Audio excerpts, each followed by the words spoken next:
music going. Hi, Varial. At the very last second. This is professionalism. Oh shit, water, professional and all that. BRB. Hey, as long as you're on time, it doesn't matter how close you are. That's very true.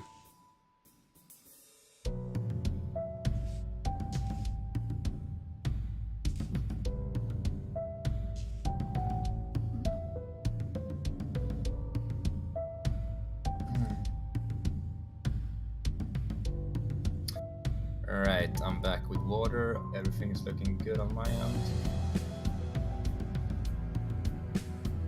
Right, I'm basically good to go. You're basically good to go? Yeah.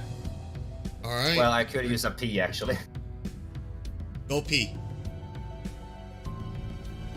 And hey, considering we're as late as we are, maybe we should just start up 2 o'clock, just make the first round time. No. Alright. I've already started. Rip.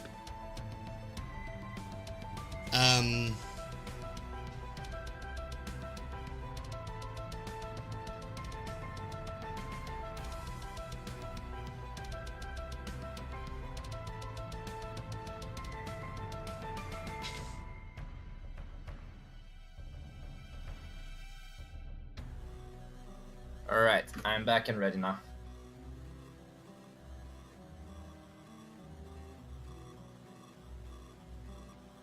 Alright, you're back and ready, is it? Mm-hmm. Perfect. If I just reconnect, it's because my microphone is disconnected. There's a new one in the mail, but it will probably be arriving tomorrow or 2 days from now at the earliest. Alright. Let's... So we all nerdy ready to start? Actually... Yeah. Start the recording side of my OBS. Mm-hmm. Hit record. Do you want me to start off the introduction, or do you want to do it? Oh, okay. Slob client. Unexpected error occurred. Okay, so I can't record, but I'll live stream it. Okay. Yeah. I'll pull it down from Twitch and upload it on YouTube. It's alright. Yeah. So you want me to start the podcast off, like introduce and all that? Yeah, we can. Yeah. So I'm gonna start. Wait, if we have opening up. like a few seconds of silence, so like we just have a bit of the music playing at the beginning. Yeah, I already have my music working, so just tell me when like you feel ready, and I'll do a count-in. I'll enable all the audio on my end, and I will introduce the podcast and welcome everybody, and introduce you guys. Yep. Yeah. Alright, so we can start in 3, 2, 1.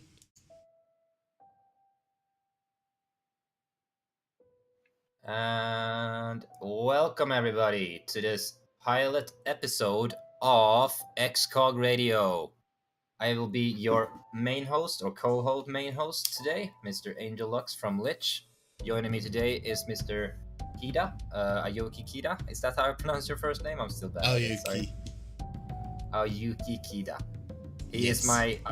He's the other main host on the podcast going forward, and we have Mr. Varial Ambergold, also from Lich, joining us today, a co-host or a main guest or whatever you want to call him going forward too, I think. Alright.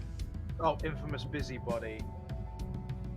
Wow, congratulations! Right, so yes, this is the pilot episode of Excog Radio. It's the working title we have right now at least. And we are gonna be a Final Fantasy 14 and when there's nothing to talk about in FF, other gaming podcast stuff. But right now there's a lot of stuff happening in FF and we're gonna talk about some of that today. And we're gonna start the basically just off with introducing ourselves more. So yes, I am Mr. Angel Lux, or Angel if you want to call me whatever. From Lich. I have been playing this game since 2.2 regularly.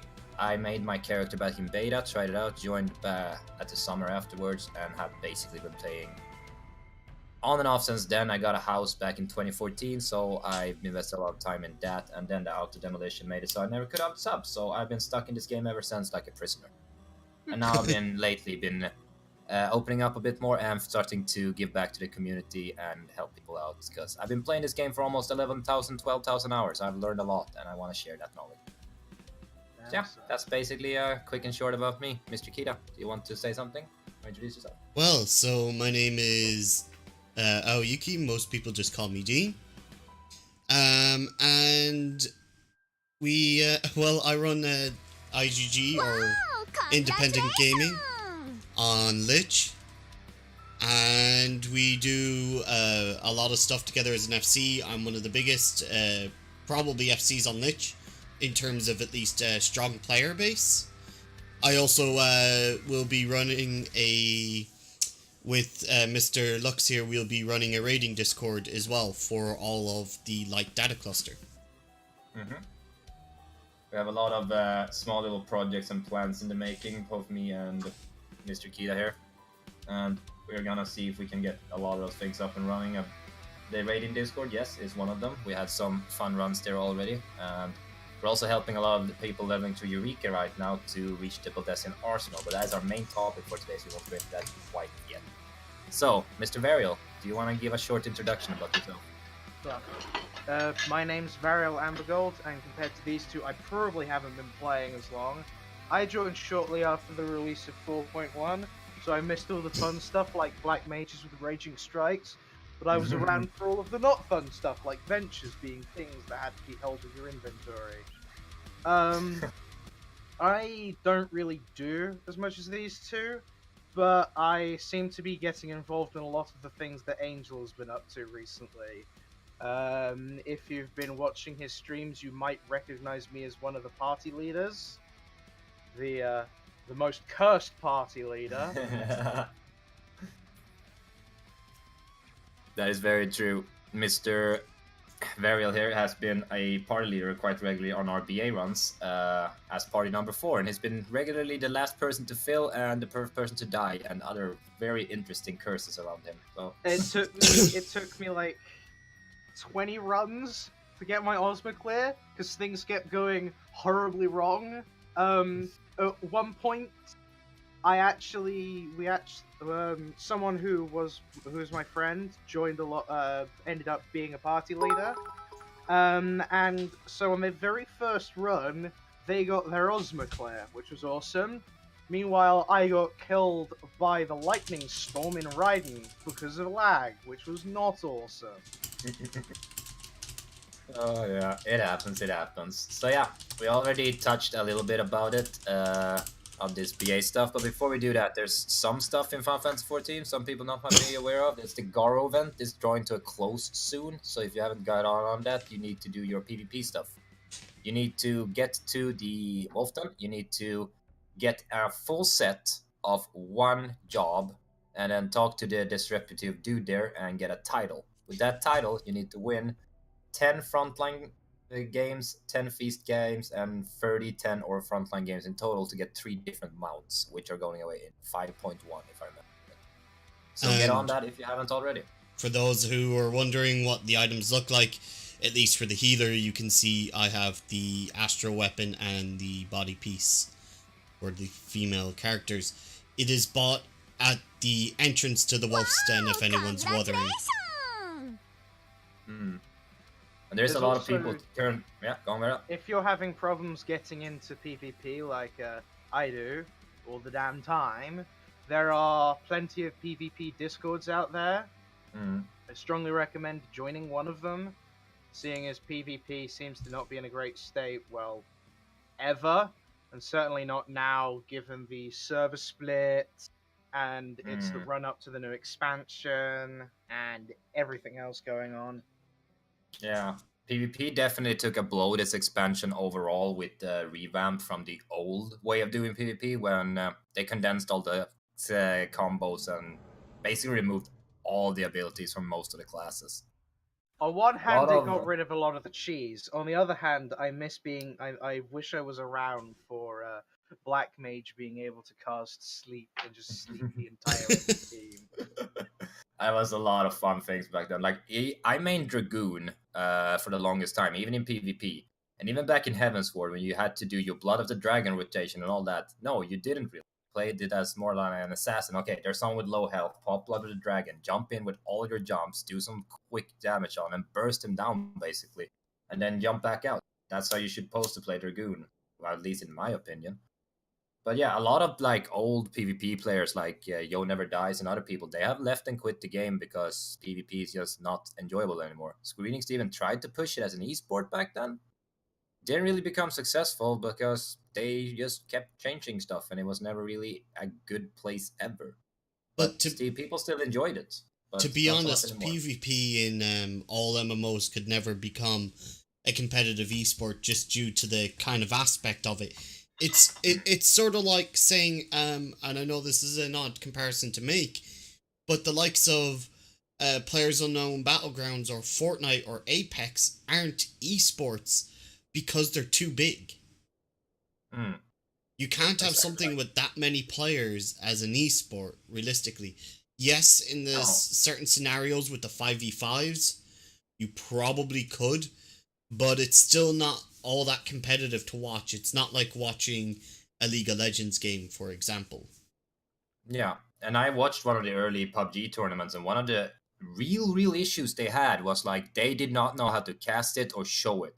Like the casters even became frustrated when they were when the dude that was controlling the camera decided to jump to something else they were actually not talking about anymore.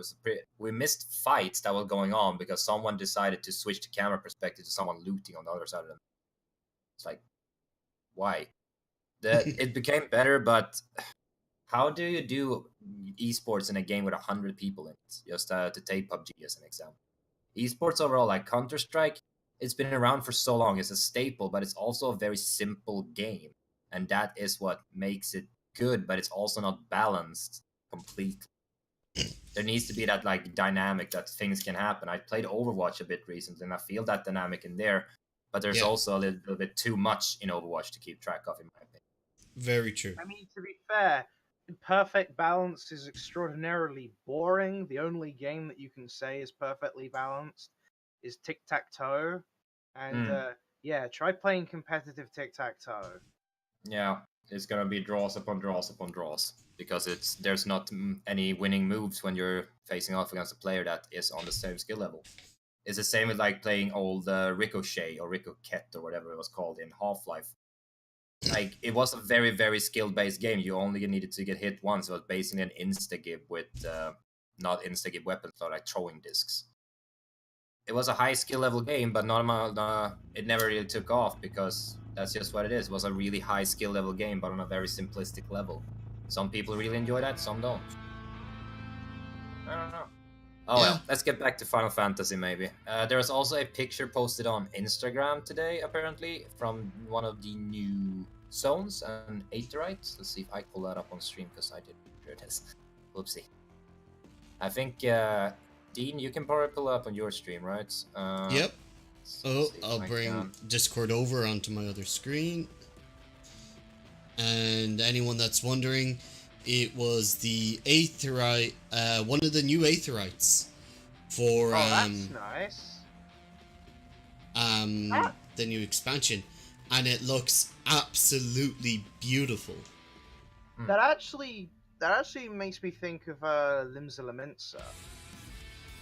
It kind of reminds me of Limsa Lominsa, but like in a darker kind of theme. Like well, not necessarily Limsa Lominsa, but the areas around it, like that looks almost exactly like Swift Perch. Yeah, if around Swift Perch wasn't turned into an uninhabitable wasteland filled with dodos. Yeah, but around Aleport or Swift Perch there, yeah, that Shingani area, Beast Tribe area, in Limsa or Las Nosea, yeah. It definitely reminds me of that too. There is that little weird tower thingy there in the background at the bottom left. A structure of some sort. Can that be a town? I don't know. Hard to tell. Yeah. That looks like a wall. Trump's some wall. Spires. Yeah, some spires and some towers. I don't know. Let's go at least. I mean, to me, that just looks like a rock. Well, sorry, that just looks like a rock that's been worn into a tower-like shape by the ocean. Yeah, it could have been like it could have just been one of those like cliffside rocks that were plummeted by the sea for the longest time, and then they put some like guard spires or watchtowers or lighthouses or whatever is supposed to be on there. Yeah. Like, I have to say, I'm actually really impressed with the way the new zones are looking and how they're designed. Like, I wasn't really blown away by much who was shown with Stormblood. Outside of Yangsha and Asim Step, which didn't look impressive when we saw it, but I really loved Asim Step after when I visited the game. I mean, as a prolific gatherer, I've spent an inordinate amount of time in the Stormblood zones, and you can clearly tell that they cared more about Othard than Girabanya. It's like you go to Othard, and it is lush, it is colourful, it is varied. You have everything from the Ruby Sea to the rolling plains of the Azim Steppe. When you go to Girabanya, it's do you want Dusty Brown with the light tint of green, Dusty Brown with immense amounts of salt, or Dusty Brown but you're getting shot at by a Gallia? Yeah. Yeah. And that's one of the theories I actually have, one of my major theories about Final Fantasy. I will just give you the condensed version. But back in 1.0, we already knew that Alamigo and Ishgard was gonna be a thing. It was mentioned quite preliminary privately in the lore. So when Yoshi P took over, he had to first of all fix Eorzea, and then Ishgard and Alamigo were already on the docket. They did Ishgard, that was their first expansion. They were like, okay, we are on track. Now maybe Yoshi P and the team wants to do some of their own shit, but Alamigo was still there. They still needed to do Alamigo. Tanaka Legacy, basically, 1.0 Legacy, was still promised to the community. So instead of giving Alamigo an entire expansion, Yoshi P and the team decided to give it half an expansion and actually do what they wanted to do more with Kugane and Othard. That's my theory. I mean, I've mentioned something more or less to that effect to most of the people in my FC, and regardless of whether you think it's necessarily that or something else, you can clearly tell the devs did not care as much about Alamigo as they did about Yangsha. I mean, even compare Lise and her character arc and her becoming the new leader, how much time she got compared to glorious Princeling Hien and the insane amount of screen time that he got. And again, this expansion was named Stormblood. How many people died? There was like 2 minor characters, one called Conrad and one I don't even remember. Those are the only people that actually died. More people died in the 2.55 ending cutscene. Sure, there were minor characters, but at least they died. I'm not saying I want people to die, but you know, you're telling me all the time that Final Fantasy was going back to this more greedy roots and Stormblood. You know, I don't know. I mean, Stormblood may not have killed its players in a Game of Thrones style spree, but I don't necessarily think it was that bad. I mean, I honestly, after Heavensward, I'm glad that Stormblood wasn't in quite that grittier tone. Ishgard is the physical embodiment of seasonally affected depression seeping into your senses. Yeah. Yeah. I think overall Stormblood for most people was kind of underwhelming anyways, in terms of overall expansion. Like, we came out of probably the best story of Heavensward, you know? Like, there was no beating that story. And I think now all they have to hope is with the, what is it, Shadowbringers? God damn it. Why did they have to have another SB? But with Shadowbringers, they're going to have to up their story to make it interesting, to make people want to really, really connect with the game again. You know, go, I want to see this character. Like, how many characters can you say that you had a better connection to than Lord Horsefont in Heavensward? You know? He was one of the nicest characters you could meet. He took you in the time of need, all this, and then he dies. Well, I mean, before that, Harshaphont was introduced way before Heavensward. He was not necessarily a major character, but he was a prominent character in the Coerthus parts of the ARR storyline. So he was quite well established. I think I found that in my experience, I think a lot of people overstate the problems with Stormblood because of how good Heavensward was. Like, a lot of people like, oh, Stormblood's god-awful, they gutted the classes, the story was shit, they've ruined the game. when really the only problem that Stormblood had was the story was kind of mediocre compared to Heaven's Ward. I mean, Yeah. Like, it was... actually, mechanically speaking, I think that Stormblood is significantly better than Heaven's Ward. The 24-mans are more mechanically interesting. The 8-man raid was more interesting. The fights have become more complex. And there's a lot of moments in the content in Stormblood which the community have absolutely loved. I don't think I've met a single person whose reaction to catching the sword in Suzuno wasn't something along the lines of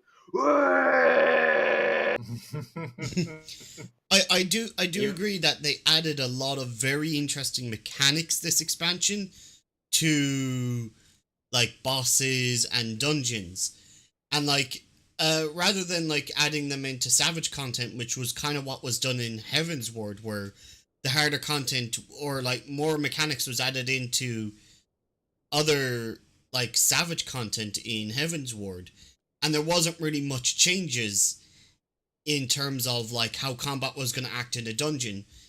But in Stormblood, there was a lot of dungeons that added in new mechanics that were really interesting. Like, I mean, a good example of that is literally the very first boss, the very first dungeon of Stormblood, Siren Song C. The Virgin Tears one? Yeah, the final boss, Lorelei, with her forced march mechanics, and you had to avoid being just run right into a dot puddle that would melt you. And the boss, I think it's the second boss, second boss, where basically you have to dodge his puddles by reading where his minions go. Yeah, I mean, I think in terms of gameplay, this is unpopular opinion alert, but in terms of gameplay, Stormblood is superior to Heaven's Ward in almost all retrospects. It's just that story a lot of sucked. people, yeah, not even all of the story. No. A lot Towards of the people end, it got really good. A lot of people I know like the 4.x storyline, Yeah. but aside from Xenos, pretty much most, if not all, of the 4.0 storyline was most of it wasn't even bad. It was worse than bad. It was boring.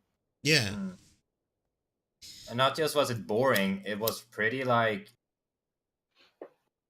disfigured, disjointed. Like it was split up between two continents and two different conflicts, that the only common uniting thing was the enemy. And sure, that kind of works, and I don't know. The idea but I would was, admit, yeah, go. The idea was, hey, let's go to Doma, let's cause problems in Doma, let's force the Garleans to split their armies so we can take back Alamigo because they're too entrenched, which is a perfectly valid and reasonable idea. The issue with that is they put almost no effort into keeping the Alamigo and the Doma storylines concurrent. I mean, we basically just left Alamigo completely and did nothing there all the way up until Doma was free, and then proceeded to hop, skip, and jump over a river of Garlean corpses all the way up to the Alamigan gate.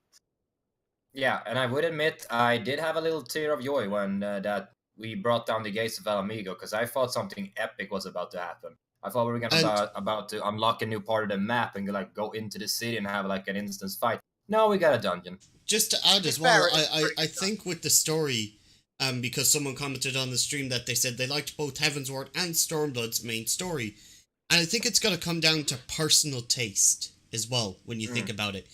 What's your personal taste on it? Me personally, I loved Heaven's Ward because I love dragons. Who doesn't like dragons, right? Yeah. And dimensional aliens have come to steal our children. And I do think in a matter of taste, it does have to come down to, well, in a matter of thing, it comes down to taste, you know? Whether or not you liked the story or not. I gotta say, I didn't like the beginning of Stormblood, but the end of it was really good. It started to come together and really made me like it a bit more. And solidified kind of like things that I wasn't sure about. Which, don't get me wrong, like, Heaven's Word also done at the end of itself. Oh yeah, but I would really like to say that. Sorry.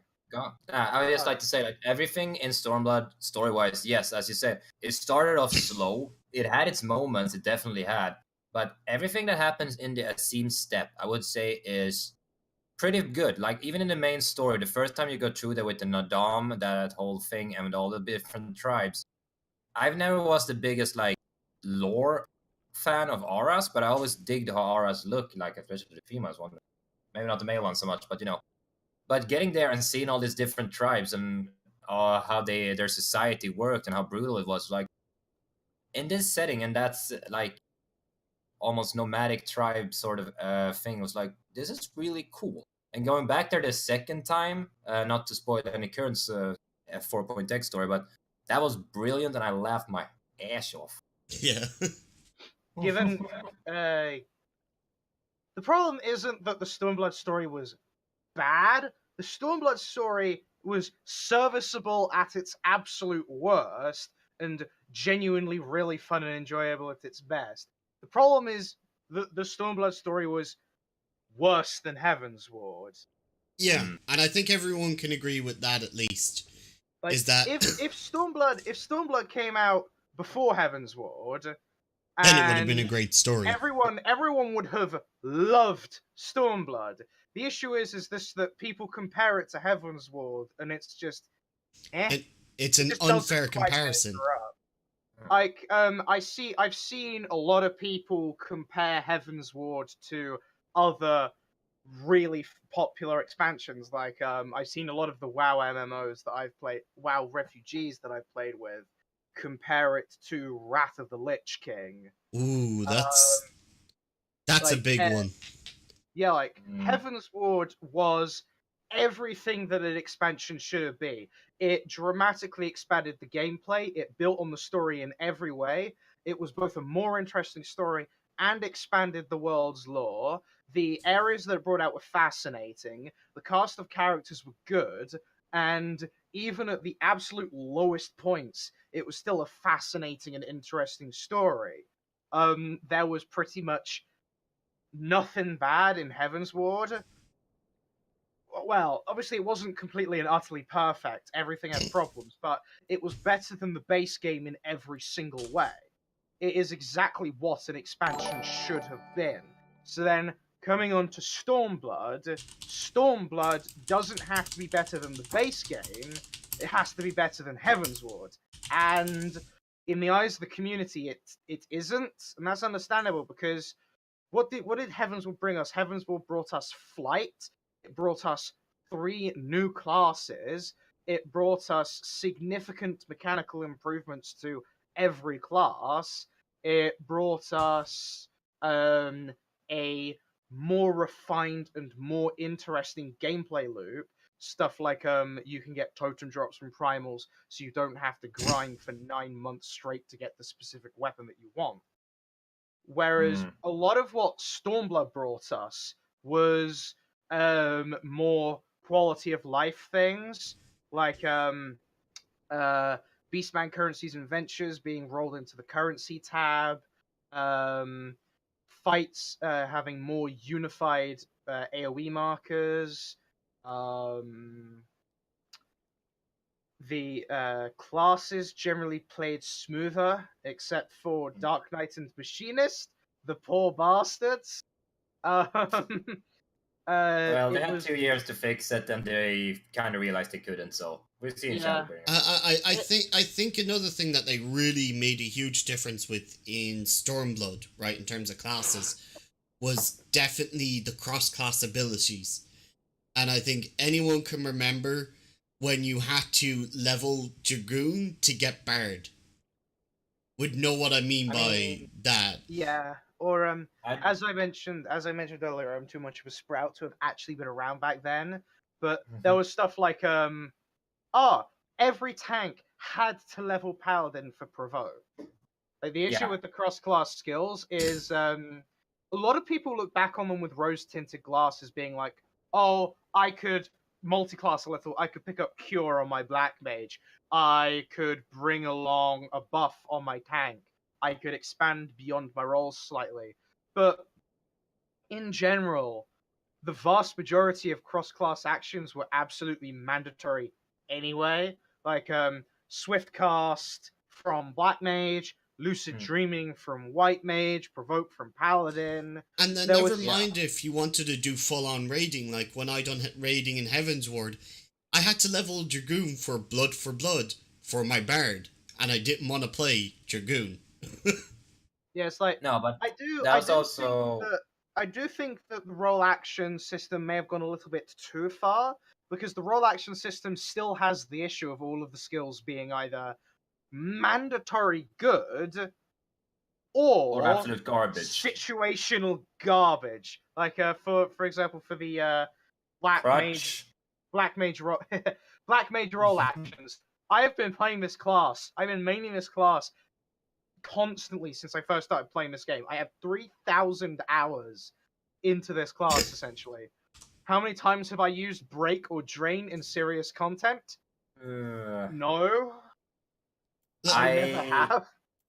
Like, I want to add on to this entire discussion. So, you were talking about the cross-class system 2.0 with rose-tinted glasses. Like, one of the things you need to remember about that system, it was also in place to pad the game, because there wasn't that much content. But with the release of Shadowbringers or Stormblood, there was a lot of content. That was too much content. Unsyncing had become a real thing because a lot of people don't want to bother learning those content on when there were new fancy abilities to be used. People didn't really like that you couldn't use the stuff. Instead of scaling it down, Square Enix thought it was better to just let the content basically be unrespected, I would say, and just be unsynced and just be beaten down by whatever. I mean, but back to the role actions. So yeah, like in the beginning of Shadowbring or Stormblood, I started raiding and I did it on Samurai, and it wasn't hard to pick what abilities I needed and didn't need. Things like diversion was mandatory, but it was barely working back then, remember that too. But I have still, to this day, never used Crutch. Ever in a situation. I have never seen a situation where someone has had a slow debuff that I could have cleansed from them.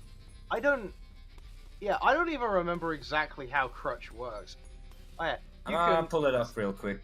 Removes bind and heavy from target party member other than self. Like, everything about this ability is just terrible. Like, it's on a 1.5-minute cooldown.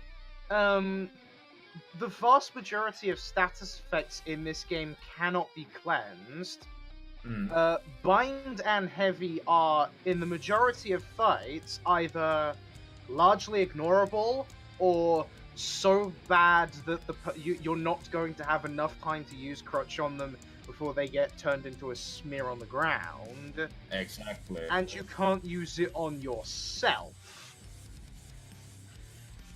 No. So when would you ever use that ability? Like, I can't even think of a situation outside of like 2.0 content. Yeah, it's like...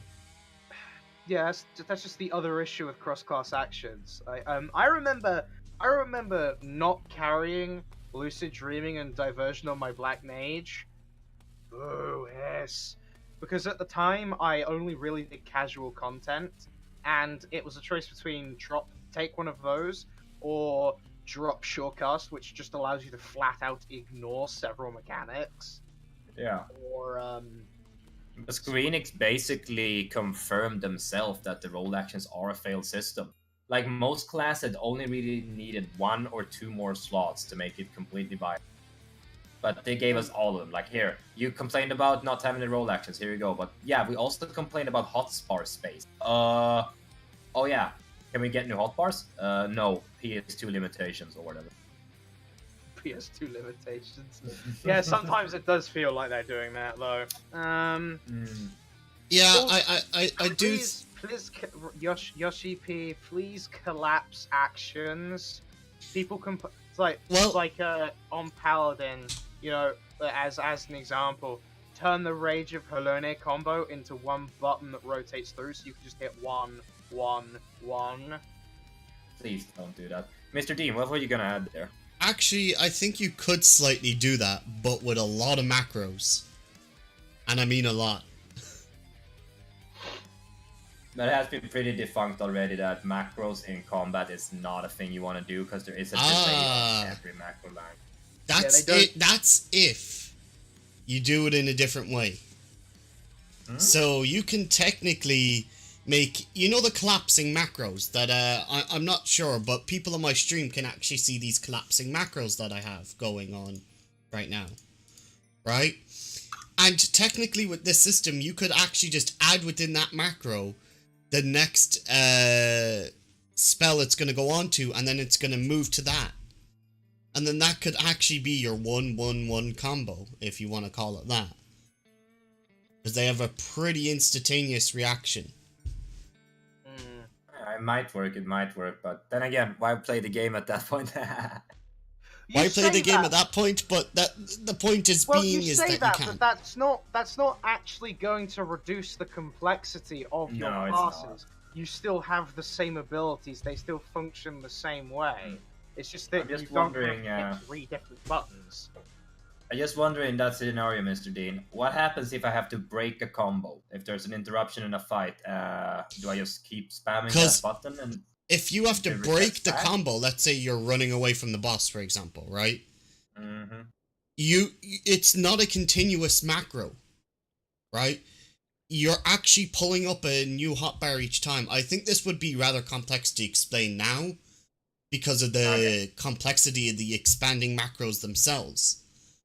But basically, you're switching to a new hotbar, and then you're pressing the ability again. So you're actually pressing the 1 key 3 times, for example, right? So each time you press it, it's going to bring you to the new part of the combo. However, I do think the huge flaw with this would be resetting the combo if, let's say, it's been over 5 seconds. I can't remember how long you have until you can mash the next key. I think it's 7 or 8. 7 or 8 seconds. The problem is you'd have to manually reset that, which would have to be another key. Yeah. I mean, if you're talking about expanding macros, yeah, but if this was the actual game feature... This is a game feature. No, sorry. I'm talking about if you did what I suggested, where you collapse the macros into a button where you actually could just hit 1-1-1 instead of having to play around with an expanding macro. You can just simply make it so that your combo can only be executed 1, 2, 3, and if the combo breaks, the button just resets the start of the combo, because there's essentially no reason to use any of your combo abilities out of combo, because not only does that absolutely gimp the potency, in the vast majority of the time, the secondary effect, like boosted potency on your boosted aggro on your aggro combo, only activates when it's done in combo. I do think the one thing people have to remember about Final Fantasy compared to other MMOs now is back when, let's start back in WoW when it came out. Well, not really when it came out, when it started getting popular and there was a few expansions. You had loads of buttons and people love this, right? But then they dumbed down the game and people started to dislike that, you know? And look at Guild Wars, where sure it has a good player base, but it doesn't have as many because the game's so simple in terms of you only can press 7 buttons or so, if I'm not mistaken. Yeah, but that's not... I mean, that's still a poor comparison, because in Guild Wars, for example, you can only carry a maximum of 24 abilities, I think it is. You get 2 hotbars of 6 per weapon, and you can carry 2 weapons. It's been a while since I played Guild Wars. But FF has a lot more abilities. For example, I'm looking at my Paladin hotbars right now, and please, no. Ugh. I still can't get them set up the way I like. It's impossible. Well, it is impossible. There's... all of my hotbars are completely full. Even if you collapsed Paladin's combos, it would still require 3 buttons. 1 for the aggro combo, 1 for the damage combo, and one for the alternate damage combo finisher, because Paladin has 2 damage combo finishers. Even then, I will have my 3 buttons for my combos, a button for Spirits Within, a button for Total Eclipse, a button for Circle of Scorn, a button for Flight of Flight, a button for Requiescat, a button for Holy Spirit, a button for Flash, and for Divine Veil, Hallowed Ground, and for Clemency, and for Shields. It goes on and on and on. The issue is that they're either going to have to continue paring down the classes like they did between Heavensward and Stormblood, which not only screws over classes in lower level content, but it just keeps them at the same level of complexity constantly without actually adding anything, or they're going to have to get more creative at lowering hotbar space. Well, I think we can put a pin in this discussion for now because we can probably talk about this for hours. We should probably move on to our main subject for today. You guys think? Thank you. Yeah, so we should. Yes, so we mentioned a little bit earlier that this BA stuff, and Varial has been joining me on runs. So what is this BA, this Valdesian Arsenal thingy we've been talking a bit about? So you probably haven't heard about this Eureka business in Shadowbringers, these open world zones you go in and suffer and get your relics in. Well, at the end of that suffering, there is actually some content, some fun content. It's I never played old school WoW, but a lot of people compare it to old school WoW raiding. There's 56 people running through a raid at the same time. It's not super hard content. It's more on the lines of 24-man difficulty with heaven on high mobs for trash. And there is a kind of permadeath rule, sorta, you can circumvent, but it costs a lot and only healers can do it. But normal races doesn't work in there. But so, yeah, that's basically the short gist of it. It's a 56-man little unique spin twist thing on hardcore content, midcore hardcore content, so to say, in this game. Congratulations! I'm gonna show a bit of footage on my stream, just from one of my runs, just in the background so people get a little bit of idea, people that haven't seen it before. Sorry. Yeah, so this was released in February, somewhere around that, guys. Help me. Which released? February. The BA? The content. BA content. It was released somewhere in, I think it was February or late February, early March, or whatever it was. I was late joining into it. Yeah, I was in there week 2 or week 1. I can't remember. I joined this only Discord. I was really running it, and it had to close down after a couple of days for recruitment because everyone wanted to get in there. It came took out me like a solid 4.55. And when was that exactly? I'm trying to find out exactly when that came out. 4.5 was in January the 8th. 4.55 came out pretty soon afterwards, so February sounds about right. Yeah. So February then. So yeah, back in February, somewhere around there, I started running this content on a big Discord. February the 12th. February the 12th, okay. So around there, I started running this BA stuff over in my bigger Discord. That was basically the only Discord I was doing stuff back. Some other Discord started popping up, and I got my kill, I got my fragments from there so I could get my best gear for Eureka. And I thought I was pretty done, but then I found this small little Discord that was doing BA stuff. There was like 20 people on there, and on the day I joined, the first day. The second day, there was 40 people on there. So I decided, hey, let's see if people want to do a run. So I made a little query about it. People wanted to do it, but somehow I ended up raid leader because the other dude that was there being an admin, he was busy. So I tried to organize a run. I even asked some of my static and FC friends if they want to join in and help me. They was like, nah, that doesn't seem like something we want to do. Okay, I guess I'm all alone. So I jump into this voice channel, 10 people join in the next 10 minutes or so. We fill up a party. No one has a mic open but me. I'm sweating my pants off. I don't know what I'm doing. But yeah, things started rolling slowly but surely. Some other people joined with microphones, and we got 4 groups together. We got in there. We wiped on Art and Navain, but we had a lot of fun. And the day after, we got 6 groups together. We wiped on Raiden, which is the second boss of the Valdesian Arsenal. And then the rest is history. It's just started rolling along since then. And after the server split, they decided to split the communities up into light and dark, or chaos and light. And I'm the head of the light side. We just reached 1,000 members on this Discord, and we're doing at least 1 to 2 of these 56-man runs every day. And we're having a lot of fun doing it. I'm live streaming it and having a lot of fun. And yeah, that's basically the big and short gist of BA. Really, like what it is and what it can be. So, yeah. What else is there to say? Like, I've done it a long time now. I'm having a lot of fun doing it, and we don't even need to go through how it's been done. Mr. Dean, you just joined. What has been your experience with BA so far? Well, my experience with BA so far has been... Oh god, it's happening again. Okay, Mr. Dean, you need to fix your microphone. It's happening. Oh, nay. I think that should sound better. Oh You're back. god, I actually feel my heart stop whenever that happens. It's genuinely terrifying. For those who don't know what happened to my mic there, I'll pull this program up. It's a voice meter. And basically it sometimes likes to screw up, and I sound like an absolute monster, apparently. Yeah, I use the same voice meter program, and it's weird.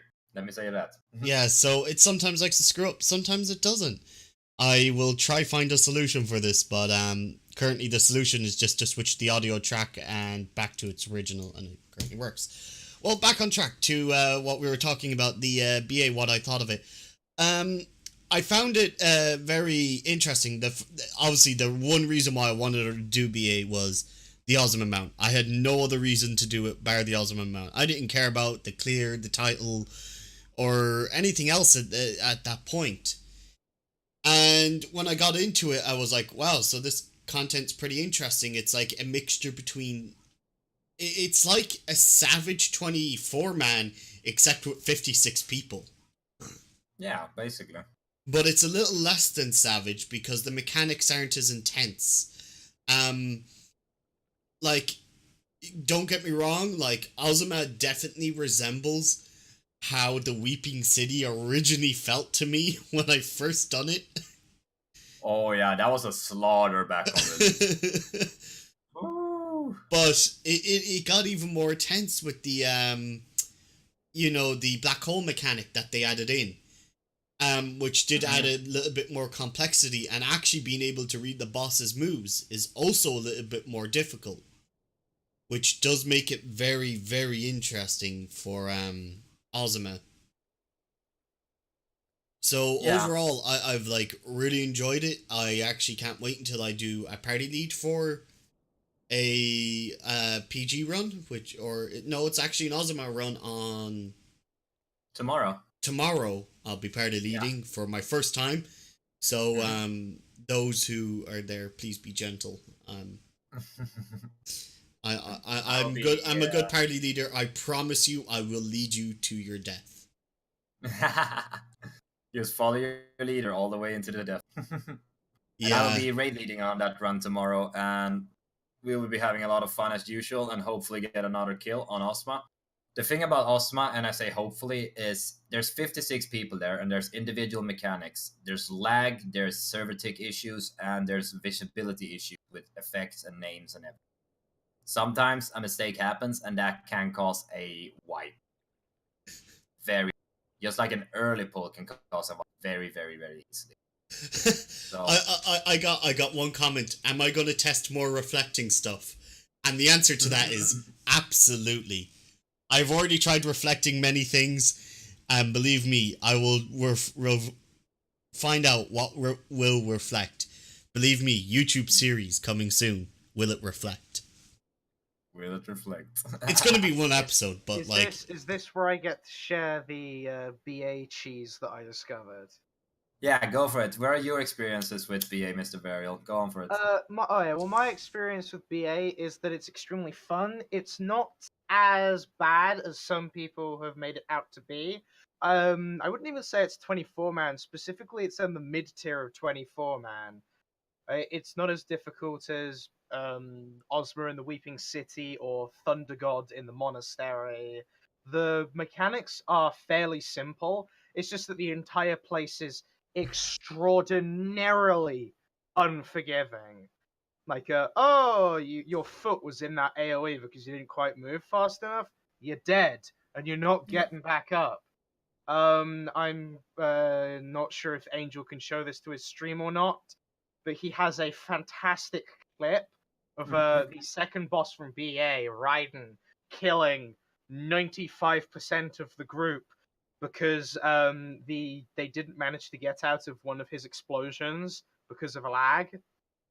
It's see if I like can pull it up. it's like everyone stands in the middle, teleports halfway across the arena, and just drops like a sack of potatoes. Yeah. So no, BA has fairly simple mechanics. It's just that they are extraordinarily unforgiving. For example, that exact mechanic, Raiden. If you haven't fought Raiden yet, Raiden has a mechanic where he will raise his sword, and then it will start glowing, and he'll a couple seconds later he will lunge across the arena and instantly kill anyone on the side of the arena where his sword is glowing.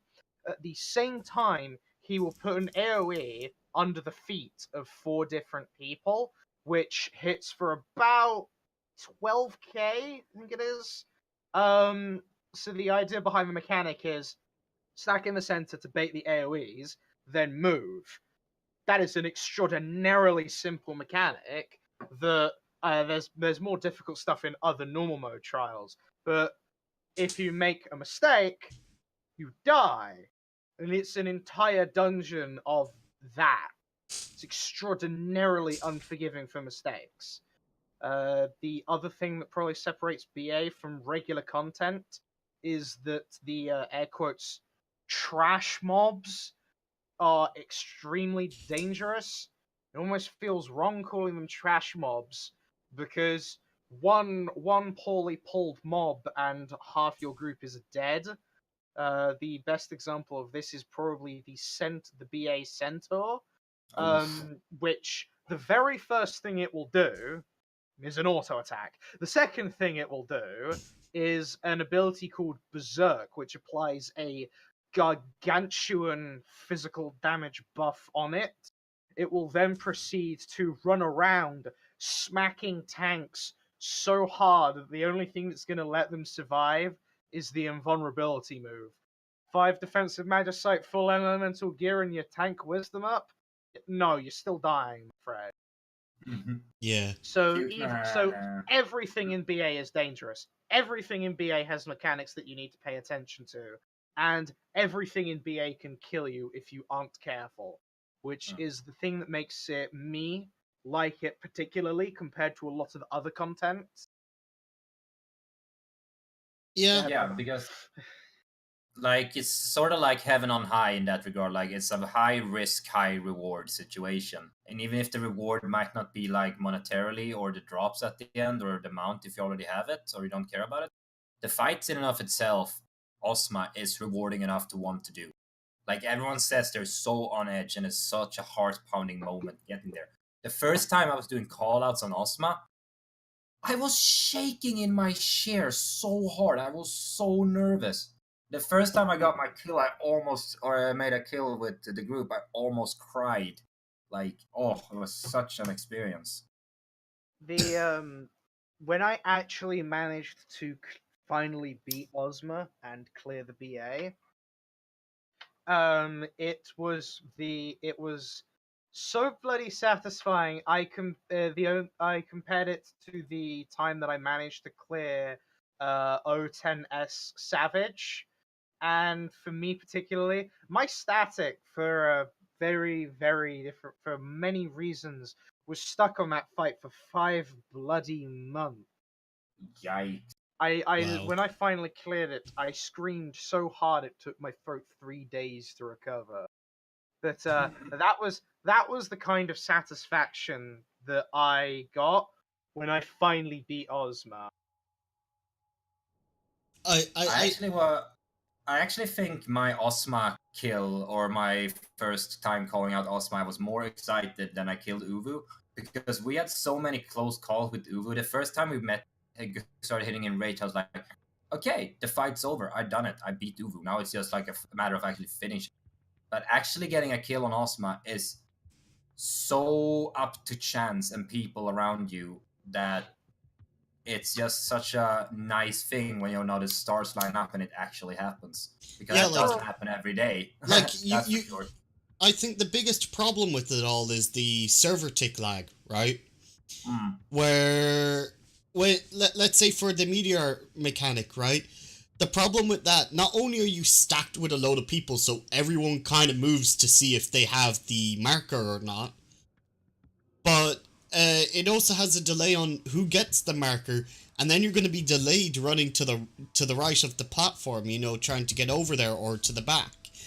And you can do what I actually had done, which is why we actually kind of wiped in our party.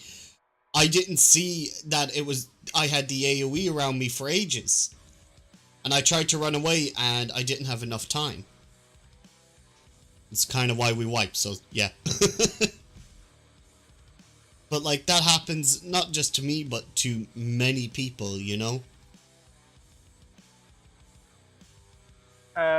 One time, one of the things that stopped me from getting my Ozma kill was the guy with Meteor actually DC'd for 5 seconds, but that was still enough to kill everyone on our platform and a bunch of people on the other 2 platforms. Yeah, and like sometimes you can adjust to meteor misplacements, but with the server ticks, even if you do, sometimes it doesn't help. Even if you stand in the right position for meteor sometimes when they're correctly placed, you still die random. It's happened to me on a healer. There's just like hilariously broken about the BA.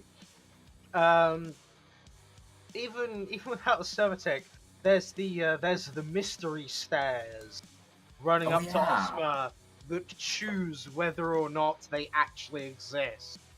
Yeah, anyone catching the stream that doesn't know, there is a big staircase that leads between the second to last boss, Absolute Virtue, and Ozma the Big Man himself. And multiple players have reported jumping on this staircase and then clipping through the staircase and falling into the void below. And Screening said they fixed it, and there were reports afterwards that no, it wasn't fixed, so don't trust those stairs, people.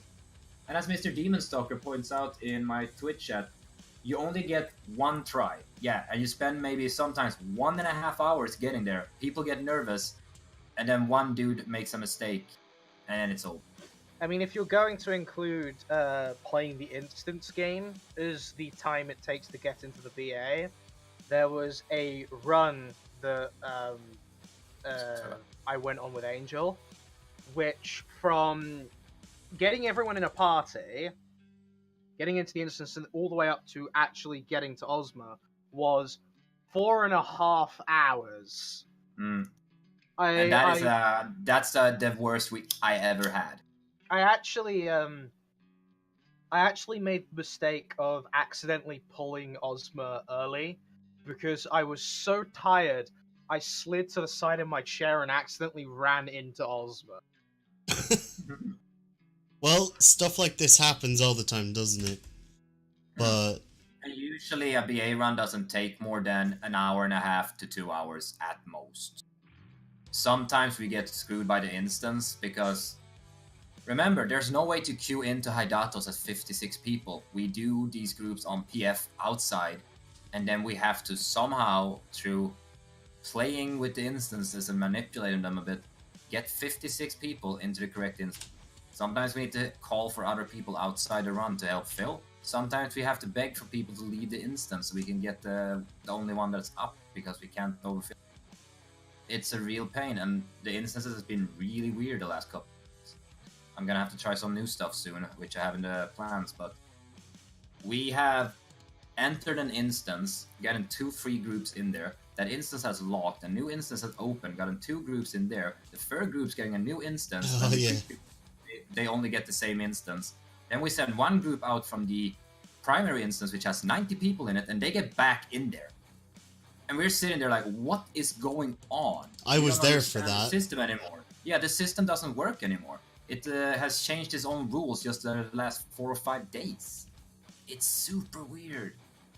There was also other weird things like the last run that I went on.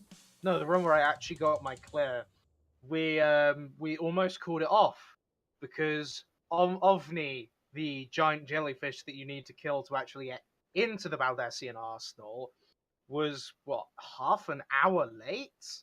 Yeah, it just didn't spawn, and that's another step of the Baldesion Arsenal. You need to wait outside for a fate to spawn that doesn't have any spawn conditions, it just spawns normally when it can spawn, i.e. when there's no one in BA and the timer for BA has run out and it hasn't spawned for like 25.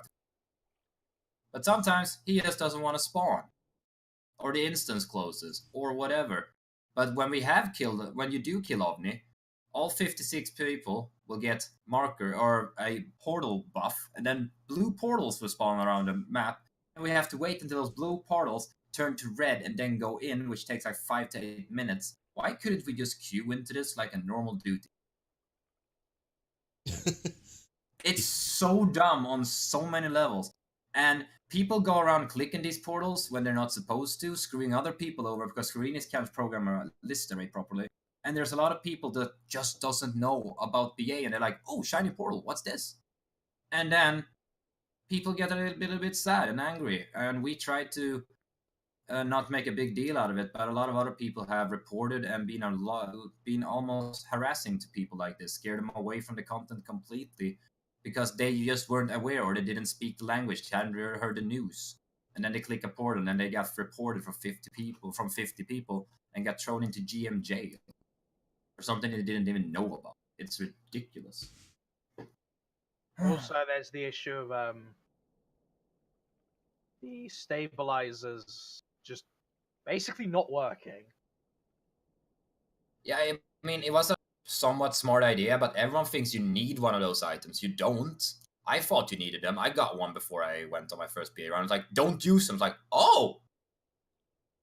Why did I spend 500 crystals on it? Hello? Why I don't need it? Okay, that's weird. No, it will screw people over. Okay. That doesn't really make sense, but sure. Yeah, I don't get why they added in that system when it didn't really make sense to begin with. With the, you know, stabilizers and stuff. I really did think yeah. It don't and think they it cost made like sense. 500 crystals first, right?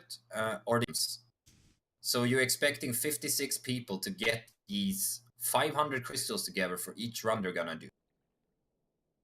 No, they didn't. They nerfed that. They nerfed it to 100. Sure, but still, you can't expect everyone to show up with a stabilizer every time.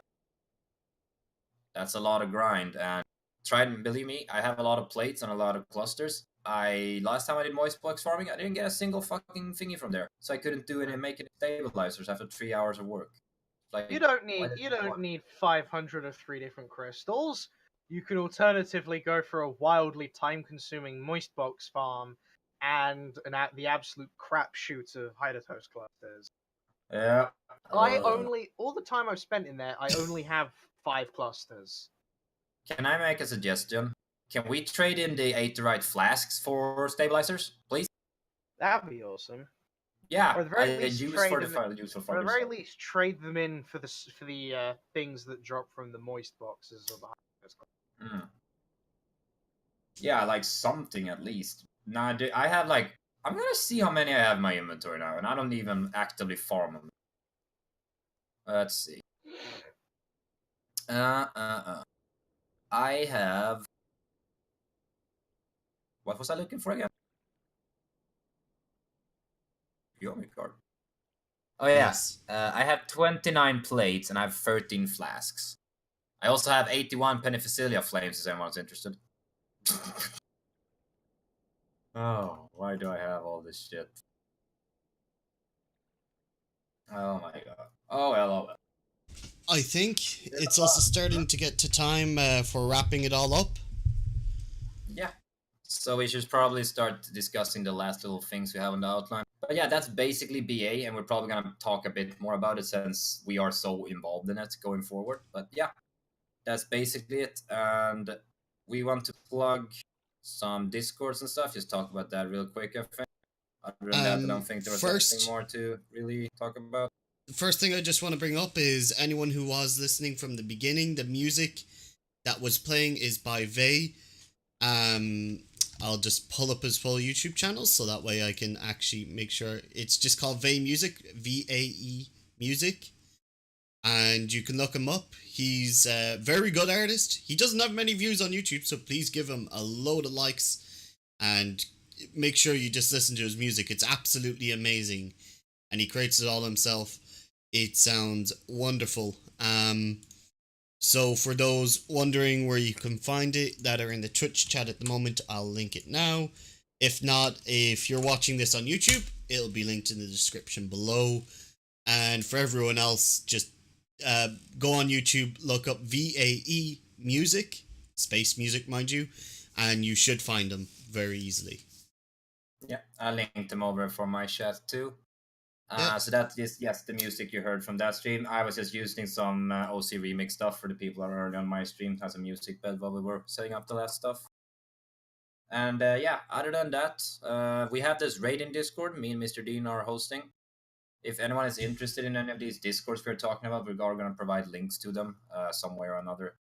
Probably on the YouTube side of things more, because most of the people that are on live are talking about. Yeah. But other than that, yeah, we have the raiding Discord. We're gonna have a lot more Savage and Ultimate there for anyone that wants to try out, like wants to get into any of the content really, or just wants to do more stuff. It is hard finding people on PF. It's easier to ping somewhere where you know that everyone is nice, chill, and will probably yarn on voice and can communicate the fight in a much nicer, easier way for everyone. We just want to try to facilitate that, because Savage was something I was scared of for the longest time.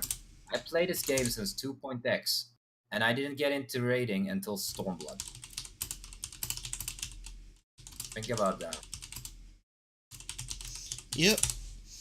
So, just remember, guys, so this has been Excog Radio. Yeah, and first inaugural pilot episode thingy. Sorry, just one last point for Savage. Go for it, Generally, the first fight of the Savage tier isn't actually that bad. It's up there with, say, a Minstrel's Ballad or one of the worst extreme fights. So it's always a good time to cut your teeth on Savage raiding if you're interested. And just remember, you can never get experience unless you actually go and do it. Yeah. So just experience it, guys. Savage isn't all that hard as people make it out to be. No, it's not. 09S, like you can do within 2 hours if you have a good enough team. Actually, easily. if you're on the raiding Discord, Mr. Lux ran a game with Julius, and Julius is an absolutely phenomenal Savage raid leader. So if you manage to get into a party with him, I'd say within the first try you're probably going to clear it. Oh yeah, there's a lot of good raiders over there, and a lot of people that are really nice and want to get into it. So anyone that's interested, feel free. We're gonna provide the links, and there also is a link already on my main Discord, the Citadel of Light, where we're hosting my FF community and BA raids out of. And we will provide links to that, and we'll also provide links to IGG, Mr. Dean's community. Yep. And the FC Discord. Where we play mainly Final Fantasy, but we play a load of other random games. So if you're ever up for a good random game, and God knows what it could be, Counter-Strike, Rocket League, or even getting punched in the face by someone, that being Scribble, anything at all, just feel free to join us. Yeah, I'll be dropping links to all the things we're talking about right now into my Twitch chat, if I can actually copy-paste and do stuff somewhat timely manner, and click the right thingies. You know, stalling for time and filling dead air is one of the things that are really fun to do on a podcast just like this one. Yeah. So there is the Citadel of Light, the BA and main raid in Discord, or main community Discord for me. The second link there is for the raiding Discord, and the third link is gonna be for IceGG, Mr. Dean's Discord. And I am also gonna extend one more little shout out to Miss Sefla, which has been helping us and promoting us very much. That 4th Discord is Sefla's. Go there and join her community. She's a great Final Fantasy 14 content creator, Twitch streamer, YouTuber, and an all-around lovely person. Go and give her all the support and love in the world. She's usually gonna join us on most of the runs Monday through Thursday going forward at 1600 server time. So please look forward to that. Please go and watch her streams because she's a lot more entertaining than I am. Alright, so I think we should wrap this all up with this has been Excog Radio. This has been your hosts, Dean and Lux, or Aoyuki and Lux, and our special guest, who's probably going to be more than a special guest, Varial, who will probably come on a bit, I think. I intend to be here pretty regularly. Cool, so a regular guest, or I suppose co-host, another co-host maybe? Semi-co-host? Founding member. Where's my special Facebook symbol? You find that in your mailbox later on in life. Hopefully I get that. Unlike my Shadowbringers pre-order bonus. Damn it! Give me my earring. Get it yet? All right, guys. No, because I bought it through Steam. So, guys, until then, keep it easy, guys. So, check it out. Yeah. Everyone, have a good one, and I hope to see you next time on the first episode and the first proper episode of Excog Radio. This was a lot of fun, and I think we can definitely work on this and have a good product and a nice thing going. All right. Oh yeah, and also we have a BA run tonight, by the way. I forgot to actually probably promote the run going up in just a couple of hours from lovely Miss Tomoe Fukuwara at 1800 server time. We have a newbie run that's going to be hosted by her. Co-raid lead by me or Morgana Brown. We're still working out the details, but you're gonna be in good hands. Either way, Tomoe has been with us since the early days of the first Discord we had, and she's a lovely friend and a really, really nice person. She's been beginning to become a really good raid leader too, and I'm looking forward to seeing her working today. And I'm gonna be there backing up, and we're gonna have a lot of fun. So. I think that was all I wanted to plug. All right, everyone. And all they should say. So for everyone, thanks for tuning in, and we'll see you all later. Yeah. Bye. Thanks for coming. Bye-bye.